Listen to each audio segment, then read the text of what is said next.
যেই ব্যক্তি রাতের বেলা এই দোয়াটি 3 বার পরে ঘুমিয়ে যাবে,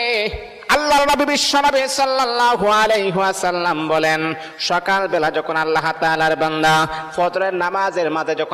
যখন উঠবে, আল্লাহ নবী বলেন রাতের বেলা এশারের নামাজ পড়ার পরে, খাবার খাওয়ার পরে আল্লাহর বান্দা যদি এই দোয়াটা 3 বার পড়তে পারে, তাহলে আল্লাহ পাক রব্বুল আলামিন সকাল বেলা ঘুম থেকে ওঠার আগে আগে আমার আল্লাহ তাকে নিষ্পাপ মাসুম বাচ্চার মতো আমার আল্লাহ পবিত্র বানায়া দেই। দোয়াটা সবাই আমরা জানি, আমরা সবাই কিন্তু দোয়াটা জানি, কিন্তু আমরা আমল করি না। দোয়াটা হলো আস্তাগফিরুল্লাহাল্লাযী লা ইলাহা ইল্লা হুয়াল হাইয়ুল কাইয়্যুম ওয়া আতুবু ইলাইহি লা হাওলা ওয়ালা কুওয়াতা ইল্লা বিল্লাহিল আলিয়্যিল আযীম। 3 বার যদি আপনি পড়তে পারি, ইনশাআল্লাহ আল্লাহ পাক রব্বুল আলামিন আমার আপনার জীবনের সমস্ত গুনাহগুলোকে আমার আল্লাহ ক্ষমা করে